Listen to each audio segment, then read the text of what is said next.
जय श्री राधे दोस्तों, केपी की वाणी चैनल में आपका स्वागत है। शादी और कैरियर से संबंधित सभी प्रकार की जानकारी पाने के लिए हमारे चैनल को जरूर सब्सक्राइब करें। दोस्तों, अगर आपको अपनी शादी के बारे में जानना है कि आपकी शादी कब होगी, तो जन्मदिन अनुसार शादी की जानकारी पाने के लिए आप हमें व्हाट्सएप कर सकते हैं। ऐसे जातक जिनकी आयु 28 वर्ष से अधिक है, वे अपनी कुंडली दिखाकर शादी की जानकारी पा सकते हैं। अगर आप लव मैरिज को लेकर भविष्यवाणी पाना चाहते हैं कि आपकी शादी लव मैरिज होगी या अरेंज, तो आप केपी की वाणी को अपना और अपने पार्टनर का जन्मदिन व्हाट्सएप करें। हम आपको मूलांक के हिसाब से यह जानकारी देंगे कि आपकी शादी लव मैरिज होगी या अरेंज। अगर रिप्लाई करने में देरी होती है तो आप निराश बिल्कुल ना हो, क्योंकि आपको जवाब जरूर दिया जाएगा। आप त्वरित जानकारी के लिए व्हाट्सएप पर ही संपर्क करें। दोस्तों, आगे बढ़ने से पहले आपको बताना चाहूंगा कि अब आप केपी की वाणी से शादी की कुंडली भी बनवा सकते हैं। इसमें आपको शादी से संबंधित सभी प्रकार की जानकारी दी जाएगी कि आपकी शादी कब होगी, कहाँ होगी, कैसे होगी, किस दिशा में होगी, कितनी दूर पर होगा ससुराल, किस नाम से शादी होगी, किस राशि से करनी चाहिए, जीवन साथी का रंग रूप, स्वरूप, स्वभाव और कैरियर, उनका परिवार, ससुराल में घर द्वार कैसे होंगे, ससुराल के लोग कैसे होंगे, सास ससुर कैसे होंगे, विवाह उपरांत में पुत्र और पुत्री की प्राप्ति होगी। साथ ही आपको आयु संबंधित सभी प्रकार की जानकारी कुंडली में दी जाएगी। शादी में आ रहे दोष को दूर करने के भी उपाय आपको बताए जाएंगे। यह सभी जानकारी आपको हिंदी में लिखकर विस्तार पूर्वक दी जाएगी ताकि आप उसे सरल भाषा में समझ सके। इसके लिए आप 8521835670 इस नंबर पर संपर्क कर सकते हैं। नंबर एक बार और दोहरा देता हूं, 8521835670। आपको बता दें कि कुंडली आपको चंद्र कुंडली और लग्न कुंडली के आधार पर बनाकर दी जाएगी। ऐसे जातक जिनकी शादी तय हो चुकी है या शादी तय होने वाली है, अपनी कुंडली मिलान अवश्य ही करा ले। ज्योतिष शास्त्रों में नारी दोष, भकुर दोष और मांगलिक बलि होने पर शादी न करने की सलाह दी जाती है। अगर इन परिस्थितियों में आप शादी करते हैं या करती है, तो विवाह उपरांत वैवाहिक जीवन में अनबन हो सकती है। इसके लिए अपने नजदीक के किसी प्रकार पंडित अथवा ज्योतिष से संपर्क कर अपनी कुंडली मिलान अवश्य ही करा लें। आप अपने नजदीक के पंडित से भी संपर्क कर सकते हैं या केपी की वाणी से संपर्क कर कुंडली मिलान करवा सकते हैं। वहीं अगर आप विवाहित हैं और वैवाहिक जीवन में किसी प्रकार की परेशानी आ रही है, तो भी आप कुंडली मिलान कर यह जानकारी प्राप्त कर सकते हैं कि ये परेशानी क्यों आ रही है और इसके उपाय क्या है। अगर आप कुंडली मिलाकर यह जानकारी करते हैं और उन उपायों को करते हैं, तो आपका रिश्ता टूटने से बच जाएगा। तो आप केपी की वाणी से संचार के सभी माध्यमों से संपर्क कर सकते हैं और यकीन माने कि आपको सत्य और सटीक जानकारी केपी की वाणी पर ही मिलती है। ऐसे जातक जिनको जरूरत हो वे ही संपर्क करें, अन्यथा आप नंबर सेव करके रखें और जब कभी भविष्य में आपको जरूरत हो, आपके दोस्तों को जरूरत हो, आपके परिवार वालों को जरूरत हो, आपके रिश्तेदार को जरूरत हो, तो आप उन्हें केपी की वाणी का संपर्क नंबर अवश्य ही दें और केपी की वाणी को एक बार अपनी सेवा का मौका अवश्य दें। तो दोस्तों, यह जानकारी आपको प्राथमिक जानकारी दी है कि आपको विवाह से पूर्व क्या क्या जानकारी ज्ञात कर लेनी चाहिए और केपी की वाणी पर क्या क्या सुविधाएं मिल रही हैं। तो आप केपी की वाणी से संपर्क कर सकते हैं। विस्तृत जानकारी के लिए आप केपी की वाणी blogspot.com पर विजिट कर कुंडली से संबंधित सभी प्रकार की विस्तृत जानकारी पा सकते हैं। दोस्तों, नवरात्रि का सीजन चल रहा है। इस सीजन में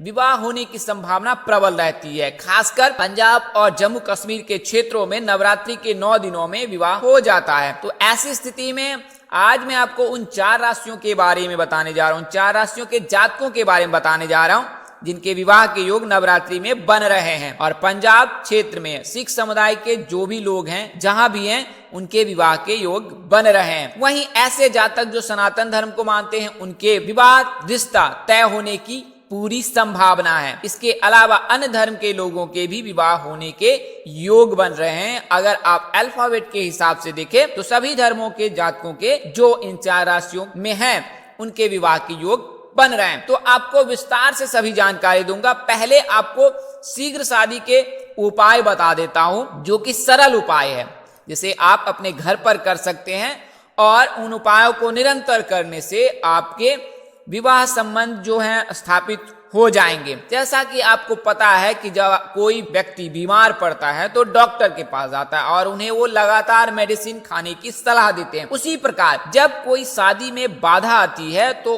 उस बाधा को दूर करने के लिए लगातार आपको पूजा पाठ और धार्मिक संस्कार करने चाहिए। तो विभिन्न परिस्थितियों में अलग अलग तरह से दोष लगते हैं और उनके निवारण भी अलग अलग है। खासकर मांगलिक दोष के लिए जो है विशेष पूजा अर्चना करनी चाहिए। तो जैसा कि आपको पता है कि लग्न में चतुर्थ भाव में, पंचम भाव में, सप्तम भाव में, अष्टम भाव में या द्वादश भाव में मंगल हो या उनकी दृष्टि हो तो जातक मांगलिक दोष लग जाता है जातक को। वहीं मेष, कर्क, मकर, वृश्चिक इन राशियों के साथ रहने पर मांगलिक दोष खुद ब खुद खत्म हो जाता है। लेकिन ऐसे जातक जिनकी मांगलिक दोष खत्म नहीं हो रहा है उनके लिए कुछ मैं सरल उपाय बता देता हूं पहले, इसके बाद आपको उपाय बताऊंगा।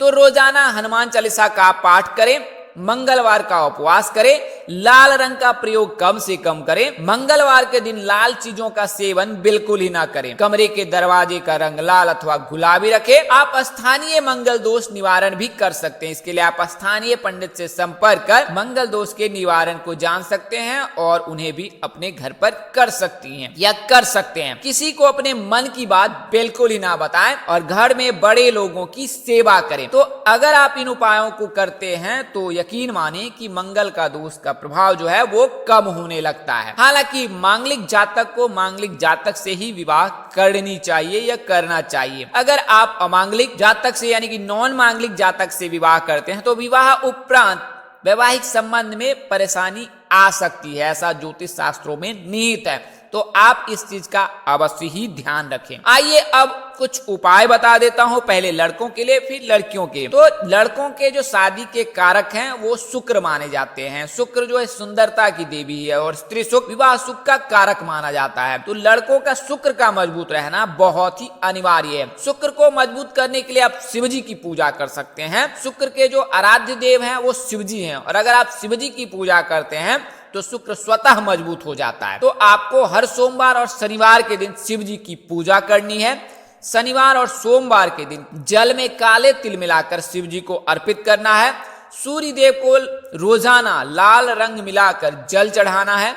पूर्व की दिशा में सिर रखकर सोना है। आप चाहे तो शुक्रवार या सोमवार में से कोई एक दिन व्रत रख सकते हैं। पीले और सफेद रंग का अधिक से अधिक इस्तेमाल करें। शनिवार के दिन तामसी भोजन बिल्कुल ना करें और ना ही शनिवार के दिन बाल कटवाएं। तो अगर आप इन उपायों करते हैं तो विवाह के योग बनने लगेंगे। लड़कों के लिए कुछ मंत्र हैं, उन्हें आप रोजाना उच्चारण कर सकते हैं। अगर आपको यह स्मरण नहीं रहे तो फिर आप व्हाट्सएप पे इन मंत्र को मंगा भी सकते हैं। ओम सृष्टिकर्ता मम विवाह कुरु कुरु स्वाहा। ओम सृष्टिकर्ता मम विवाह कुरु कुरु स्वाहा। क्लीं कृष्णाय गोविंदाय गोपीजन वल्लभाय स्वाहा। क्लीं कृष्णाय गोविंदाय गोपीजन वल्लभाय स्वाहा। पत्नी मनोरमां देहि मनोवृत्त सारिणां तारिणां दुर्ग संसार सागरस्य क्लुध्वां। पत्नी मनोरमा देहि मनोवृत्तना सारिणां तारिणां दुर्ग संसार सागरस्य क्लुध्वां। तो आप इन मंत्रों को रोजाना जाप करें। आइए अब लड़कियों के बारे में बता देता हूँ। लड़कियों के शादी के कारक गुरु माने जाते हैं। पुरुष सुख और विवाह सुख के कारक गुरु ही माने जाते हैं। गुरु बुद्धि विवेक के दाता भी है। तो लड़कियों को गुरु को मजबूत करना चाहिए। गुरु को मजबूत करने के बहुत ही सरल उपाय हैं। तो आप लड़कियों को गुरुवार के दिन व्रत रखें।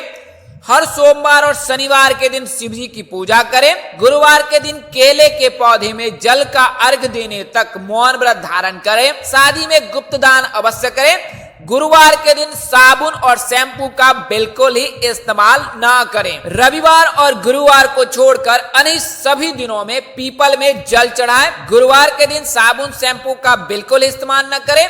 सामान्य प्रयोग में आप साबुन शैम्पू का इस्तेमाल कर सकते हैं, किंतु आप साबुन शैम्पू से नहाए धोए बिल्कुल ही ना। उत्तर पश्चिम दिशा में सिर रखकर सोना उत्तम रहेगा। केले का सेवन बिल्कुल ही ना करें और ना ही सोने वाले कमरे में केला रखें। गुरु को मजबूत करने के लिए बच्चों को निःशुल्क पढ़ाएं, केले का दान करें। आप चाहे तो लाल मिठाई और चने की दाल आदि गुरुवार के दिन दान कर सकते हैं, गौ माता को खिला सकते हैं। जिस दिन शादी की बातचीत हेतु घर वाले रिश्ते लेकर प्रस्थान करें, उस दिन आप बाल खुले रखें। इस दिन लाल और पीले रंग के कपड़े पहनना शुभ रहेगा। घर वालों को गुड़ खिलाकर पानी पिलाकर विवाह प्रस्ताव पर भेजें। इससे विवाह में आ रही सभी प्रकार की समस्याएं दूर हो जाती है और विवाह संबंध स्थापित होने की संभावना बढ़ जाती है। आइए अब कुछ मंत्र बता देता हूं आपको।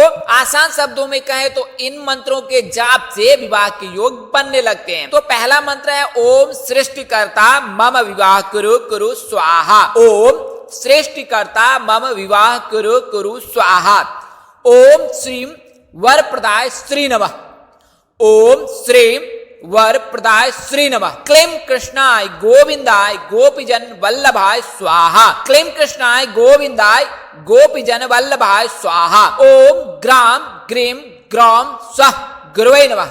इस मंत्र का जाप रोजाना अवश्य ही करें, इससे गुरु मजबूत होता है। ओम ग्राम ग्रीम ग्राम स्वः गुरुवे नमः। ओम कात्यायनी महामाये महायोगिनी धीश्वरी नंद गोप सुतम देवी पतिम में कुर्ते नमः। ओम कात्यायनी महामाये महायोगिनी धीश्वरी नंदो गोप सुतम देवी पतिम में कुरुते नमः। अगर आप इन मंत्रों का रोजाना जाप करते हैं तो विवाह के योग बनने लगेंगे लड़कियों के लिए।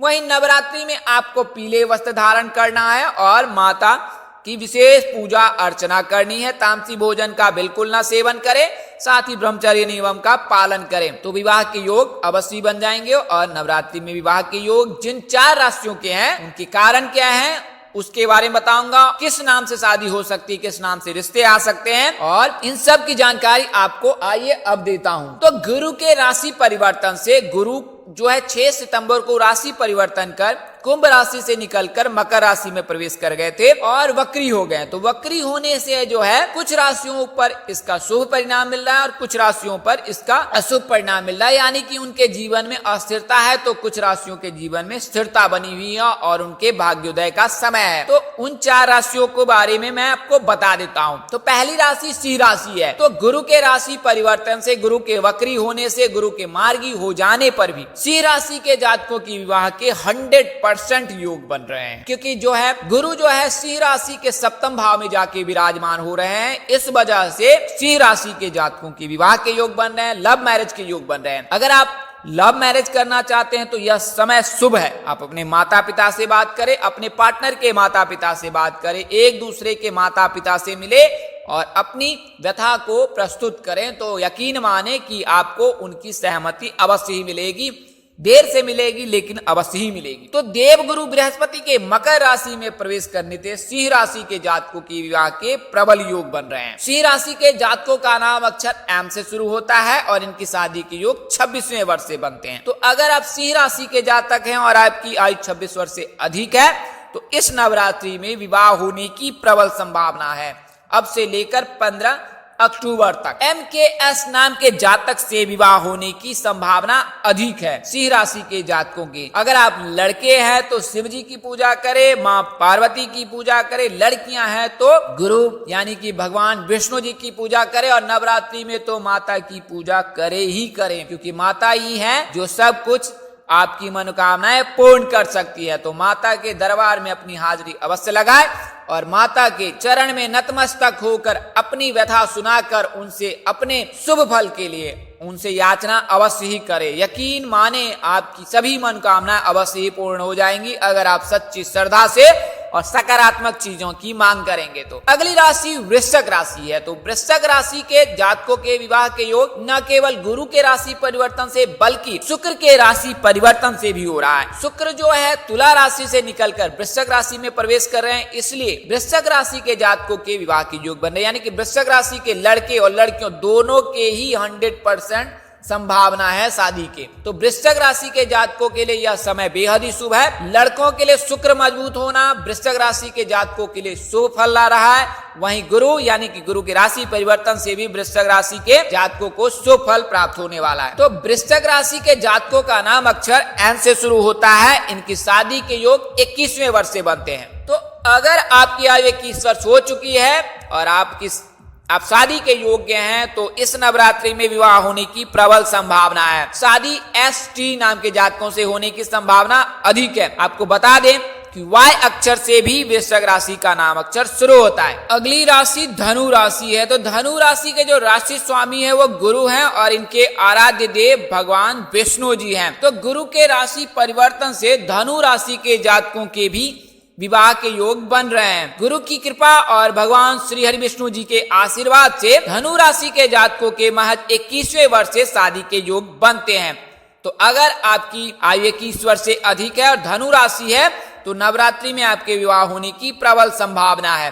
शादी ST नाम के जातकों से होने की संभावना अधिक है। अगली और अंतिम राशि मीन राशि है। तो इनके भी आराध्य देव भगवान श्री हरि विष्णु जी है और इनके राशि स्वामी गुरु बृहस्पति हैं। इस वजह से इस राशि के जातकों के भी विवाह के योग बन रहे हैं। मीन राशि के जातकों के लिए यह समय किसी वरदान से कम नहीं है। बुध और शुक्र के अलावा गुरु की विशेष कृपा भी मीन राशि के जातकों पर बन रही है। इससे वैवाहिक जीवन संबंध स्थापित होने की पूरी संभावना है। मीन राशि के जातकों का नाम अक्षर D से शुरू होता है। इस नाम के लड़के और लड़के की शादी SGV नाम के जातकों से होने की संभावना अधिक है। हालांकि अगर शादी मेष राशि के जातकों से हो तो ज्यादा उत्तम होगा। दोस्तों, इस वीडियो में बताई गई जानकारी ज्योतिष, पंचांग, मान्यताओं और धर्म ग्रंथों से दी गई है। हमारा उद्देश्य महज आपको सूचना पहुंचाना है। आप इसे सूचना हेतु ले।